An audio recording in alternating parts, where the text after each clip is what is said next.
Hi, welcome to Software 24. My name is Sergi Bones, and in this video, I'll show you how I mixed a track called Good Girl, which I produced and is on this channel. So go and have a listen to it if you want to listen to it in its entirety or in its fullness. I will be showing you how I mixed this track and how I polished it to make it sound the way it's sounding right now. So enjoy the video. This is the mixing of Good Girl. Hi guys, welcome back to Software 24. My name is Sergi Bones, and in this video I'll be showing you how I mixed the track that I played for you earlier called Good Girl. And yeah, let's walk through the mixing settings, right? So I showed you all the VSTs that I used. Now I'm going to show you what effects I put on each VST, on each instrument. Okay, so now we have the 808 here, which is this one here.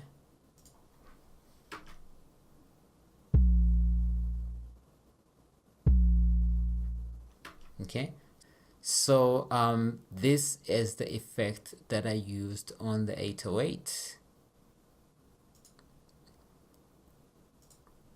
So on the 808 we have a compressor, but what this compressor is doing is actually it's not compressing the signal directly. I don't know if you guys are following, but it's not compressing the 808 as the 808 plays. No, it's triggering what's called a side chain. You see that activates side chain? That has been highlighted. That means that something else is triggering the compressor to compress. Okay, now I know it sounds like gibberish right now, but I'll explain it to you guys. Okay, and I'll make a whole another video on side chaining. Okay guys, side chaining is going to help your mixes a lot. I recommend all you guys to try it out. Okay, so this 808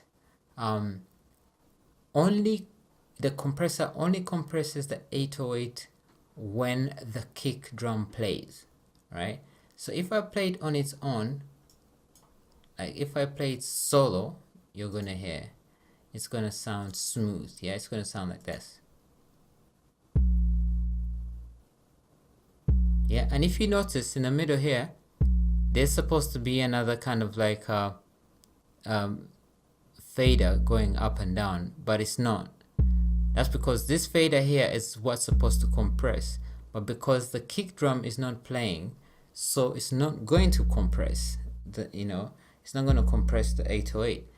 Now let me play the kick drum and you will see the sound changing. All right, so it's playing along with the kick drum and you will see this fader come out as well. Here, the compressor the 808 doesn't sound the same, because every time the kick drum plays, it forces the compressor to take down the 808 so that the kick drum can stand out. Okay, and that's how to balance the mix. If you have a very thumping sound and your kicks are not being hard, you can use side chaining to take down some of those sounds so that the kick drum comes out on top. Alright guys, so that's a little trick for you. If you didn't understand it, I will try and explain it in another video on its own. But guys, that's side chaining. Okay, look it up, Google it, YouTube it, and you will find out what side chaining is. Alrighty, moving on to the kicks now. What do we have on the kicks? So the kicks, we have this, which is the SSL EQ, and all I'm doing here is a high pass at 17. Actually, tell a lie, I'm not even high passing at all, because if I was high passing, this would be on. The filter, that's not even on. I'm not actually doing anything to the kick, but running it through this EQ as a sort of as an effect to give it some warmness. Okay, so I'm trying to give the kick some warmness, so I'm running it through the EQ without compressing it. Okay, guys, I don't know if that makes any sense to you guys, but there is a term for it which I have forgotten right now, but people with analog gear use it a lot. They send a signal out from a computer into the analog gear, okay, and then back into the computer, just to give it that warmth, that punch. And that's what I did for this. Okay, if I remember what that word is, I will be sure to let you guys know, but right now, oh yeah, it's called summing, audio summing. Okay, that's what I'm doing. Look it up on the internet, audio summing. Okay, and just next to it, as you can see here, I have sends. So on the sends, I have all the compressors that are doing side chaining. Remember guys, I told you about side chaining? So all these compressors are doing side chaining. This 808 is being side chained, which means every time the kick hits, it will take down the 808. We've got some delays here. So any delay that is played, any delay effects are getting sent, you know, down in volume every time the kick plays, just so that I can get the kick to sound a little bit punchier. We've got some strings here, M1 strings, and they are also being taken down whenever the kick drops. And the pad as well, the impulse pad, that's being taken down when the kick hits. Okay, so yeah, I'm taking down quite a lot of stuff because I wanted my drums to stand out. Okay guys, moving on, we have the snare. What do we have on the snare? Let's play all the snares actually. I'll give you a small snippet of them.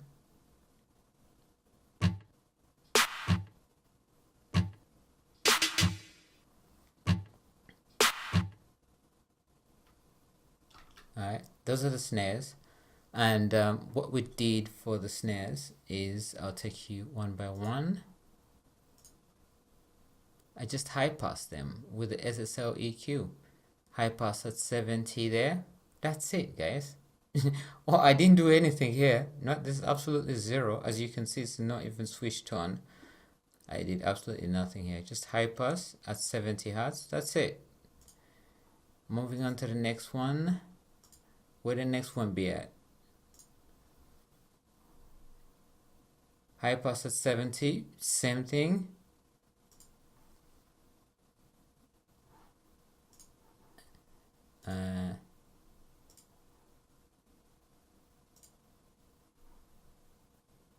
High pass at 70. Now you can do this with your own EQ. It doesn't have to be this waves one. It doesn't have to be this one. You can do it with, I'm gonna show you. You can do it with, this is a Cubase EQ. I go here, I go high pass, switch that on, and then change that to 70. Okay, that's it. You got yourself a high pass right there. You can do it with your own software. The only reason I use this is because this has a certain character, warmth. You remember I was talking about warmth? So it has a certain warmth to it. That's why I choose to use it. But you can use any effect that you have. If you have the effects that come with your DAW, use them. High pass stuff. High pass will take you a long way, guys. Trust me on this. Alrighty, moving on. We've got this timbales, man. I can't even pronounce this, but yeah, you know. Anyway, check them out.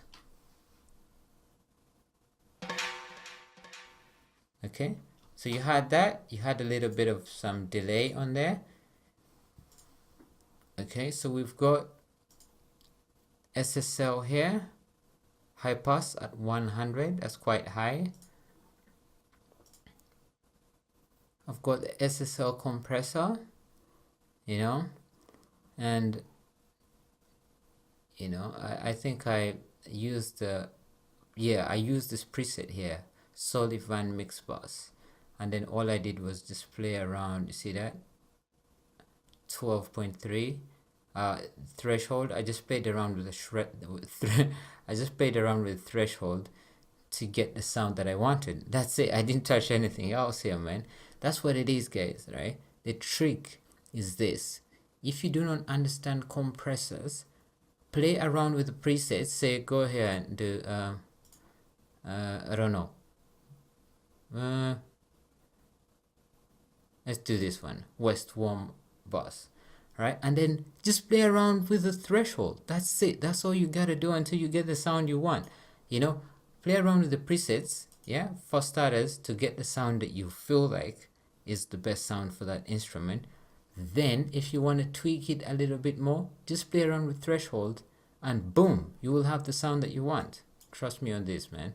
You don't need to know all this stuff, man. Just the small stuff which is really important is the stuff that makes sense, i.e. threshold. That's it. Moving on. So I have this VST by Nomad Factory. I love these guys. You know, they do analog plugins, and their plugins are really good. Although they can sound a little bit muddy because they use analog gear to make these plugins, and analog gear has a lot of noise in it, so the plugins have the same character. So depending on what you're doing, if you really know what you're doing, you know, you can really get some outstanding mixes with this stuff. But yeah, this is called Cosmos, and all I'm doing with this is just adding a little bit of vintage, vintage sound to it, because the instrument sounded a bit harsh, so this kind of smoothens it out a little bit. You know, it adds some subtle tape saturation to it.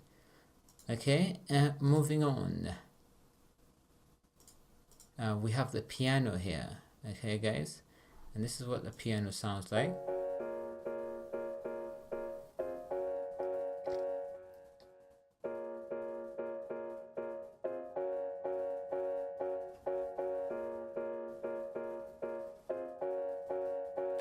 Alright, and what did I do for this? I have this iZotope Alloy 2 on there, and what I did is I went here in global and looked through the presets to find the preset that was close to what I wanted. In this case, it was Warm Roads. I know you're gonna say, but that's not a Rhodes, that's the piano. I know, but that preset sounded good. And you know what? This is what I keep saying. Look for a preset. That preset doesn't have to be piano preset. It could be drums preset. Try it out and see what it sounds like. If it works, it works. You know, they say if it sounds right, it is right. In my case, the Rhodes one was right, and all I did was just play around with the high pass, and it's increased the high pass a little bit, which is this one here, HP flat. I increase it to 80, and that's it. Job done. What else? And then I added this Brickwall limiter from native from IK Multimedia, and that's it. I literally, this is a preset. See this 3 dB hard limit? It's this one. I just did that. That's it. Okay. I might have moved the input, you know, a bit back and to get the sound that I wanted. But that's about it. All right, moving on.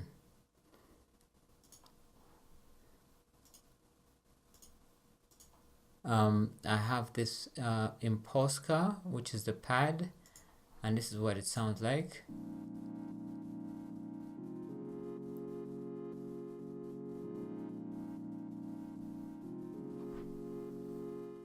As you can hear, it's very low.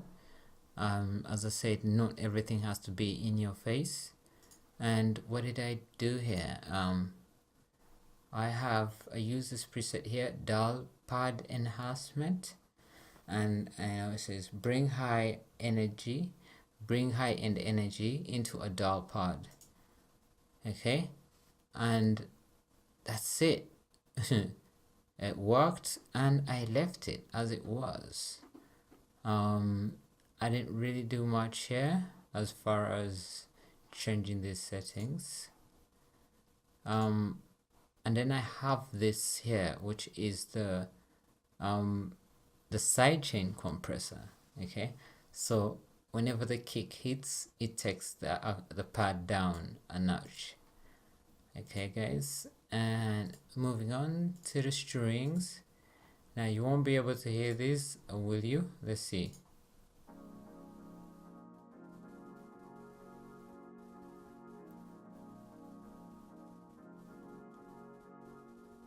Alright, those are the strings, and I use the iZotope alloy on this as well.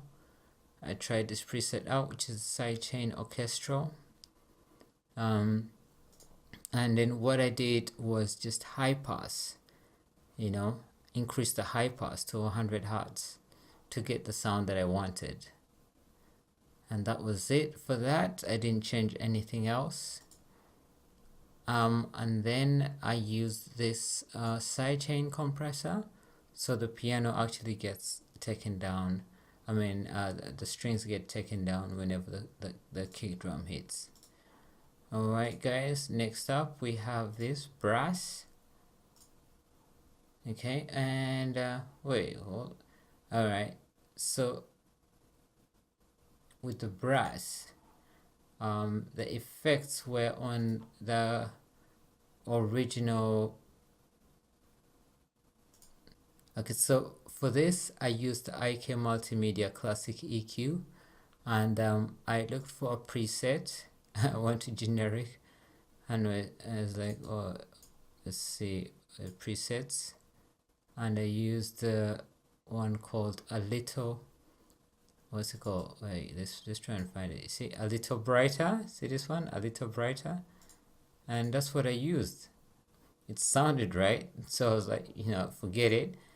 I'll just leave it as it is. And then what I did is I then turned this into audio, which turned out to be this one here. Okay, turned out to be this audio here. And the reason I turned it to audio, because I wanted to do a little bit of voice, volume automation. You know, it's not easy to do volume automation with MIDI, so it's easier to do it with audio. So that's why I turned it to audio.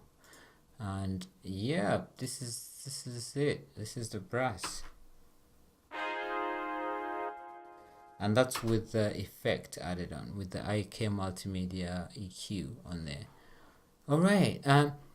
Lastly, I have this here, which is the delay that I used. Okay, so let me show you this delay.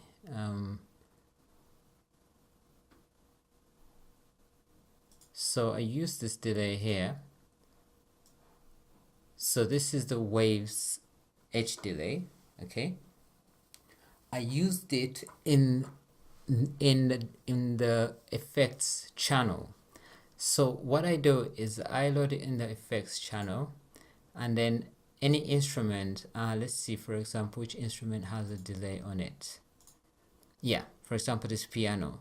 In the sends, I will then send it in the piano section here. I'll come to the sends and then find the delay. See that? Effects delay, and then increase or decrease the volume of the delay, just like that, depending on how much delay I want, how loud or low I want the delay to sound, as opposed to the original instrument. So I added very little delay on here, you know, so that the delay does not overshadow the actual instrument.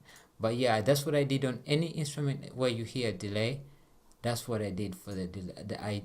I sent them all through this effects channel, through the sends of the instruments with the delays on them. Okay, and the brass also had a delay, which was, you know, that original instrument which I showed you, the M1, and some other instruments here. I can't remember which other instruments had a delay. Let's see. No, there's nothing there. Strings. No, there's nothing here for the strings. All right. And then I had these voices. And these voices, I had the delay directly on them, you know. So this voice here,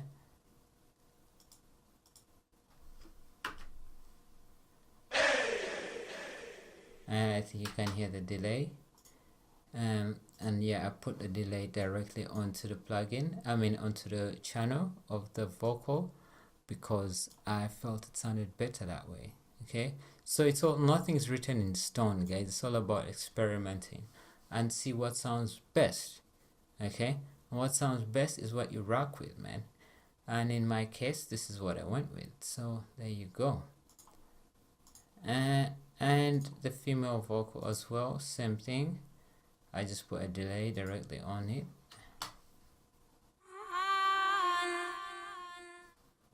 Okay.